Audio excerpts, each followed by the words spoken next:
representation matters. White people, we got it easy. We are everywhere. We're in everything you see, we're in everything you eat. But what about everyone else? People of color, for instance, the people that should be talking to you right now on this podcast. How do they see themselves in the media that they consume, whether it is American or Japanese? How are dark-skinned characters actually portrayed, and how does that affect the psyche of those who they represent? Do you, for instance, maybe feel uncomfortable with the fact that me, a white man, is talking to you on the Melanin Muses podcast right now for the intro? That's something to explore. And we're exploring that today on the Melanin Muses Podcast.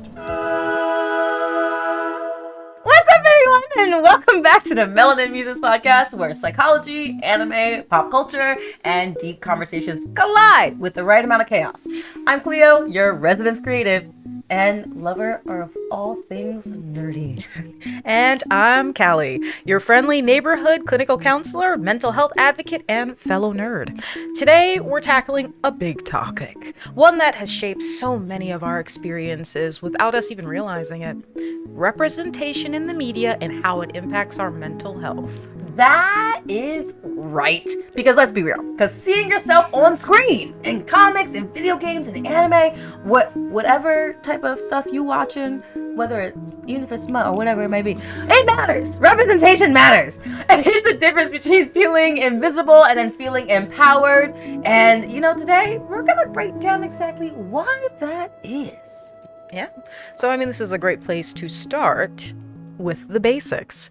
Why does representation matter? From a psychological standpoint, seeing people who look like us in the media that we consume has a huge impact on our identity, self-esteem, and our mental health, which, we're going to talk a whole lot about.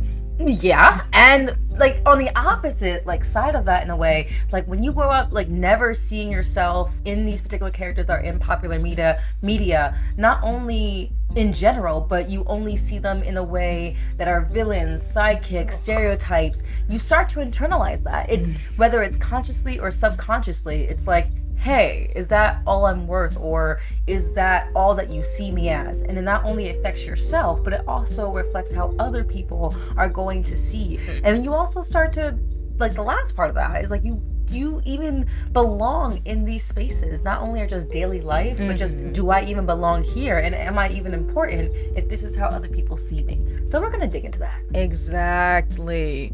And there's actually a psychological concept called mirroring. Where we subconsciously seek reflections of ourselves in the world around us. When those reflections don't exist, or they have a more negative connotation socially, it can lead to lower self-esteem, feelings of exclusion, and even anxiety and depression. So let's actually talk about that, because the first thing that comes to mind, I don't know, you know that, remember the whole mermaid thing? Oh, yeah. Back in the day. I will tell you, go ahead. Yes. Yeah, we gonna talk about the mermaid thing. We gonna talk about the mermaid. Yeah, we gonna talk about it. Because, that's the thing. I understand when it comes to the mermaid thing, we all know the classic Disney's Ariel, right? We know the story behind her. She's a redhead. People say she has no soul, but that's a whole different story. Right, mercy. I'm kidding. I love me some Ariel. But side note, you've matured when you start to agree with her father. It's Daddy, I love him. No, bitch. You better chill out. Breathe. No, go swim in a circle somewhere. I don't know, but no, you don't. Come on. Anyway, that's a whole nother tangent that we could go on. It's hold on. But no, we know who she is. We love her. We appreciate the representation. We understand the historical background of the creator and stuff. But is Hallie, yes. Halle Bailey? Halle Bailey. Okay, she's great. She's beautiful. She's so she did wonderful in that. And all of a sudden, when Disney announced that there was going to be a Black Mermaid, the comments were disgusting. You don't understand. They were absolutely disgusting. And a lot of people, what I really loved was that, oh my God, mermaids aren't black because, scientifically they can't be. Oh. I'm fool. When do you know there's a real mermaid? Mermaids are they're not scientifically real, so how can you try to pull science? When the last time you seen a bitch with a tail? Exactly. Besides in your dreams or on your, humping pillow. I don't know. Ooh-wee. But it makes me so angry. But at the same time, it's when the moment and this is only speaking off the Black community, because this is all that I can speak from, like being biracial, but I'm brown, so obviously I'm too dark to be white, but I'm also like, don't fit the traditional stereotype. No, legit, I was known as the Oreo. That's a whole, we will talk about that. That's a whole other conversation. We'll talk about it. But like, growing up, I've only really consumed like content that predominantly featured white characters. I never really saw other people who looked like me, but also those who came from the same background as me, you know, because I wasn't fully accepted by the Black community, because it was like, hey, you like Asian stuff? You're not one of us. You don't like this? You're not one of us. But also, you're brown. You're not one of us either. So I'm like, I'm just here. I'm existing. You know what I mean? But that is really accentuated when in the media, even especially in anime, you only see pale characters. And if you saw darker characters, they were evil, they were like the sidekick or the sassy best friend. I'm like, I'm sassy, but I'm not that sassy. Can I still be the best friend? I don't know. And their features were exaggerated ridiculously, and if you want to get more into that, we definitely can. But exactly. And that really puts a perspective on your mentality of like also the concepts of beauty. Because whenever a person, at least a brown person that I saw in media, they were seen as the least desirable. They were always like the psychic friend who would help the lead character find true love, or they'd be the one that's passed over. we call that trope the Magical Negro. The Magical Negro? Okay, please talk more about that. Oh, all right. So, a little history moment for you guys. So basically, in media, there's a trope called the Magical Negro, which is basically when you have a black side character who's often represented by the help in some form or fashion, whether that's a maid, a manservant, a butler, a sidekick of some sort. And the lead character is normally a person who is of a paler persuasion, and they're in need of some type of help. What is it? The Legend of Bagger Vance is a good one with Will Smith. Okay, basically he's a representation of a very enigmatic character. He's a baggy person for I don't know golf terms. Leave me alone. Caddy? Improve it. Yeah, he's a caddy. Sorry, caddy. Yes. No, That doesn't bother me. these are real terms that I don't know right now because I don't golf. Why would I? But anywho, so we've got, Bagger Vance, who is Will Smith's character, who's helping the main character improve in the world of golf. But of course, he has no real fleshed out background of his own for real. He's more just kind of a decoration that helps move the plot along and empowers the main character to become a better version of themselves. And then he just dips out, and that's the end you hear about him. It's a major part of the story in that their presence pushes the story along, but it doesn't necessarily have any real impact as far as who the character is in a fleshed out background. They're just a decoration that benefit the main character, and that's kind of a trope that's been in media for quite a long time.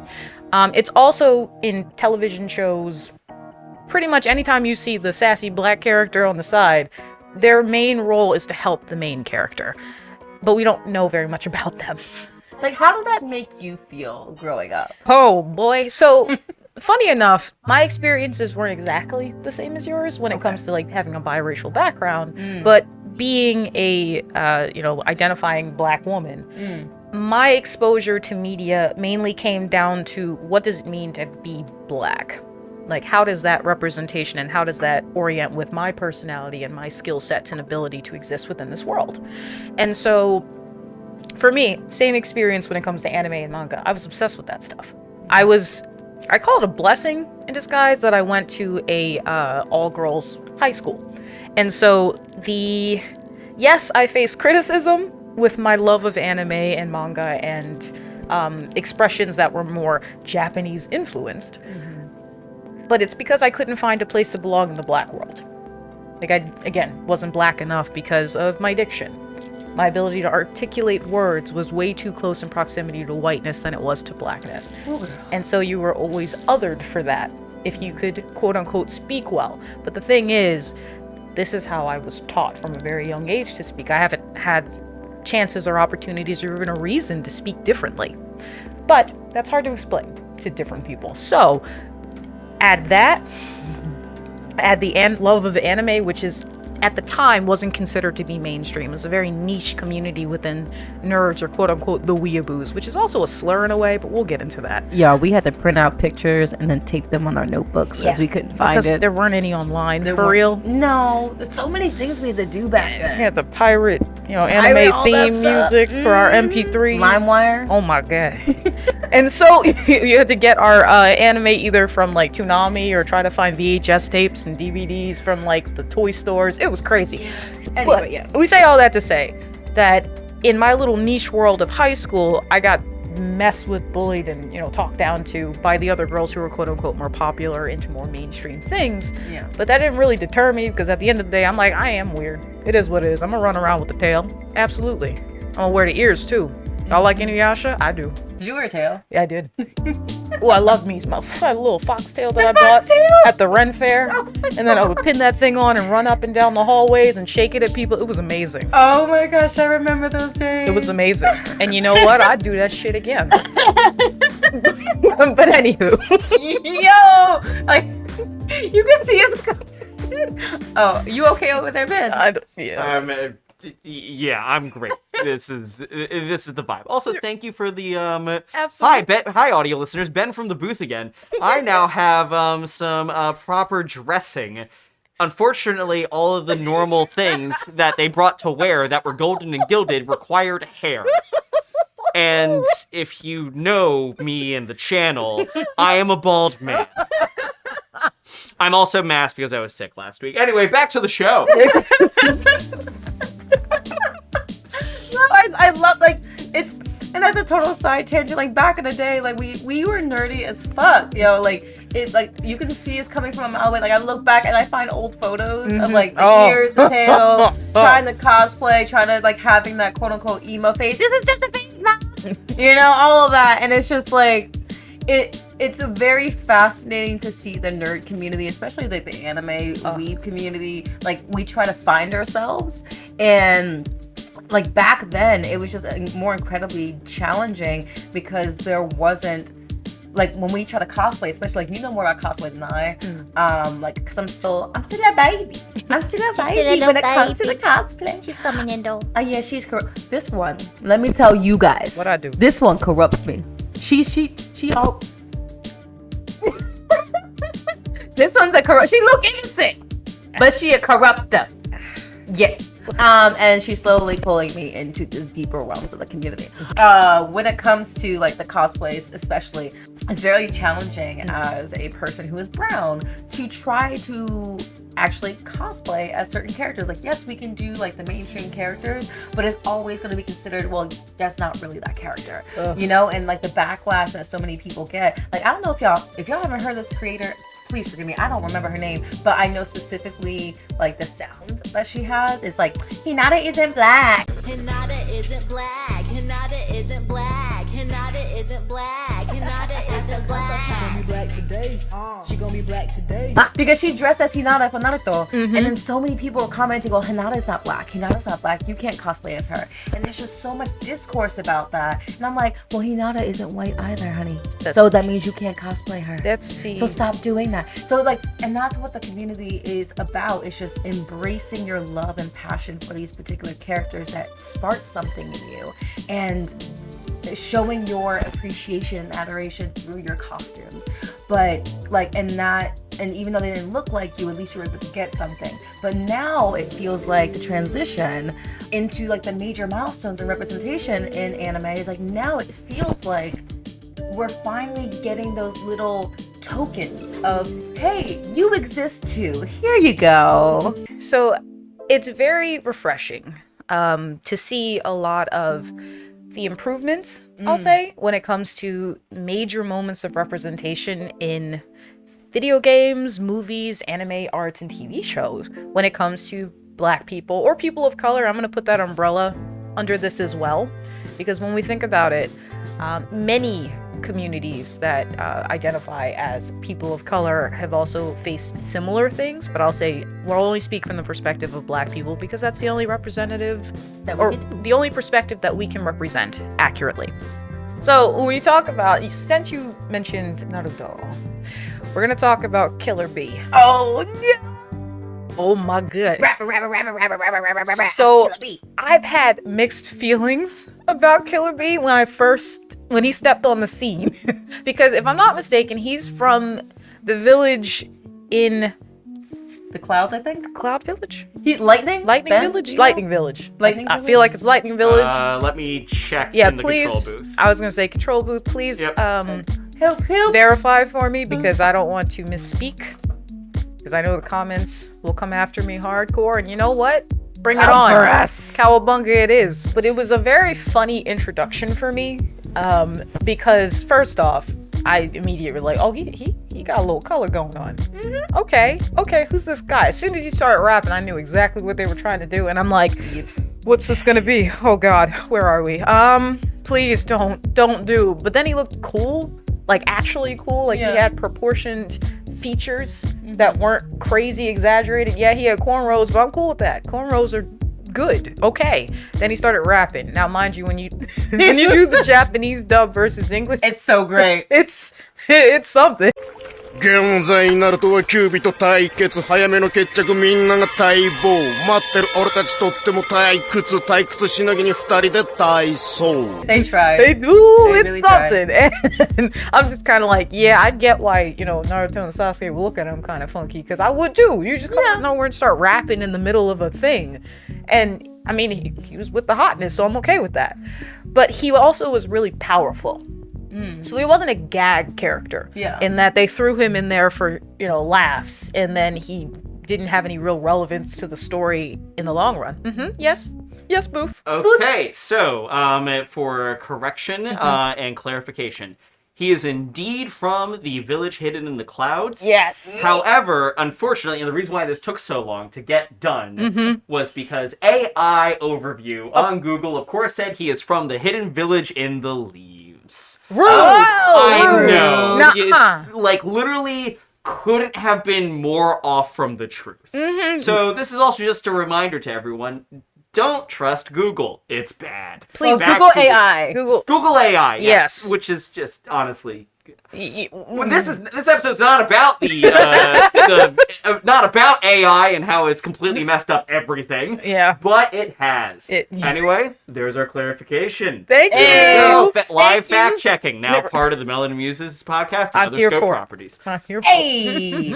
I love it. But anyway, yes, Killer Bee. Continue. And so basically I love that he wasn't a throwaway character. Yeah. He actually had some relevance to the story and the arc that they were currently in, and he was powerful as all get out. Like, he was a goat. He was. And I'm here for that. We need that. We need that. Because I'm sick and tired. I'm sick and tired of these characters coming in, doing little something and popping out, and then you're kind of like, what was the point of that? When it came to Killer Bee, right? When I first saw his character, quite honestly, I was a little bit annoyed. So at first, it felt like another caricature. Kind of like, if you think about Poe or Lord. Jinx from Pokemon, it Mr. almost felt like Popo. Mr. Popo. And so when I first saw him, especially the whole trying to rap thing, I was just like cringy. I didn't want to like his character. I really didn't. But as I started to watch the show, I'm like, I kind of like Bee. I really do, because he's really quirky. And that also kind of goes into the concept of Ussop from One Piece. I hear so many mixed reviews and perspectives on this. Of that, is Ussop really black? Is he just a light-skinned black person? Okay. Oh, Boothman. I see you. He is so black that he was drawn as a caricature because Oda didn't know that American art styles are racist. What the fuck is this debate? Back to you. The anger. So Booth understands. Yes. Understands where our frustrations come into when it comes to proper representation. And the thing is, that's one of the things about Japanese anime / manga representations of different cultures is historically and socially they are more often than not incorrect, because they're going off of outdated information. Well, also though, kind of tying in on that, guys, is like a lot of the time they don't really know. And this is not an excuse. Okay, this is not an excuse, and I'm not condoning it. I am not condoning any of the caricature representations in anime and manga, especially in the earlier renditions. This is not condoning. No condoning. But I'm trying to say this for understanding. Let me get that piece as a preface and a disclaimer. Okay. Anyway, so, and I think it's more so like if you haven't been out of the States, then it's going to be harder for you to understand where this is coming from. If you haven't lived in Asia for a little bit or actually seen it without the rose-tinted glasses, it's going to be harder for you to understand. From being in Asia, I lived there for 4 years. I specifically Korea, but I've also been to Japan.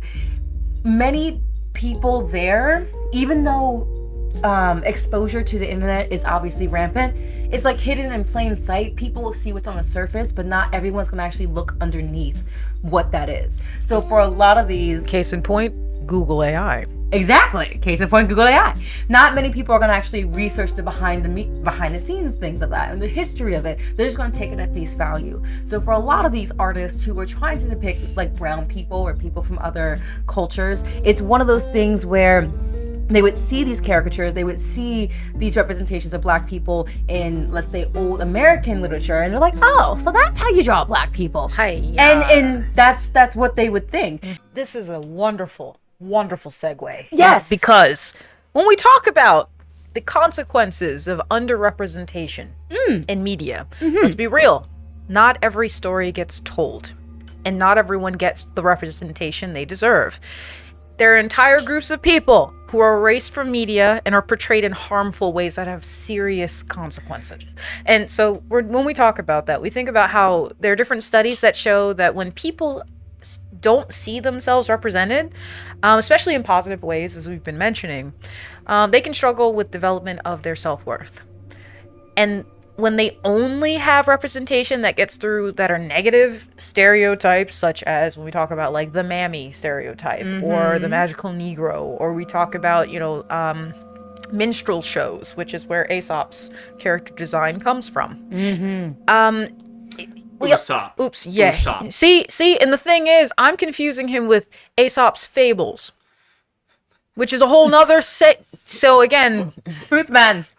Hold up. No, okay, so because I don't know if you know this because I don't know how much One Piece you have, but Ussop is a playoff of Aesop. Okay, this is what I'm saying. So you don't understand where I'm coming from. Oh my god. So again, also angry black woman trope. Thug narratives are reinforced in real world biases. Okay? So I'm gonna tell you right now, I'm not angry, I'm passionate. When it comes to representation, not only is it important here where we live, a lot of us live, but it's very, very important for like the international audience, especially for those, the majority don't actually look beneath the hidden meanings behind things, so they're unable to understand or fully grasp it. And it's funny because just in 2018, 2019, I was in Korea at the time, and they were still doing blackface on reality shows. Oh. And for in costumes. Oh no. A blackface mask, and it was just very. And I remember someone also came up to me and they're just like, "Oh my gosh, there's no more racism in America, right? Like America's a great place to live. It doesn't exist anymore." And I'm just like, and I had to take a breath. And this was a stranger that wanted to practice English and tried to talk to me, and I had to really sit there and take a breath and recognize this is how America is being portrayed in the media that they're not getting. So it's something that we have to both be understanding about, but also willing to educate. And I understand there's a lot of us, especially within the community, and I've seen the comments about that of, oh, I'm tired of educating. I shouldn't have to tell people. They should just go look it up. But at the same time, guys, something that I would like to encourage, and this is like a gentle encouragement, is that if there's someone who's willing to learn and they genuinely want to learn, that's something to be excited about, because the average person is just not going to care, because that comes with confrontation. If you care, there's going to be uncomfortability. But if you don't care, then you can live in comfortability. But for someone, like I've encountered people of different persuasions who are just like, I want to learn more, I want to understand, but I don't know how because I'm afraid to ask it without being offensive. And that's why I'm just like, hey, if you have a question, since I know you're not coming from malice, please just ask and we can have a conversation about it. Because otherwise, how are they going to learn? How are they going to know? And especially with wanting to create productions in the media space, how are people going to do better if they don't know how to do better? So this is just a way to encourage you guys to, obviously your feelings are valid, but still have a sense of empathy in a way for those who genuinely want to understand and learn, so we can help fix it from the bottom up. Because even if we're not in the bigger space, we can still help from start that little seed and help it grow. So to kind of round that last part off, if you're a person who's interested in learning more about the Black experience, I'd encourage you to use the phrasing, hey, can you help me understand your experience? I'm curious to know, and I'd like to understand better. Yes. And kind of that's a great way to open up that conversation, because believe it or not, a lot of people have been encountered with a lot of, like you said, confrontational ways of saying that, well, isn't that just what you do? Or are you like, come on guys, right? It's funny, huh? And it's like, you're gonna get met with a lot of hostility if you talk to people just like that, because you have no idea what people have been through. So start off as gently as possible. Hey, I'd like to understand your experience a little bit better. Are you open to sharing that with me? Give people the agency to share their story from their own experiences, and you'll be surprised with the reception that you're met with. You want to sign us out, Callie, actually, on that note? So, all right. Like Leo was saying, we want to hear from you. What's a movie, show, or game that made you feel seen for the first time? So feel free to elaborate a little bit, drop us a comment, and let us know. What's next on Melanin Muses? Well, on our episode, we're going to dive into unpacking identity. So who are we in pop culture? And we'll talk a little bit more about that in the next episode. So please come back and join us. Yeah, we gonna get into it, guys. We're gonna see you next time. So until then, stay bold, stay curious, and Keep embracing your inner muse. Okay, bye! Bye! The Melanin Muses Podcast is produced by Nikki Brojan with partnership with Scope Productions and executive produced by Benjamin Collins. This episode was edited by Nikki Brojan with fine cutting by Benjamin Collins. You can find the Melanin Muses Podcast on all podcasting platforms, and you can find a video version on the Scope Productions YouTube channel. Thanks for tuning in.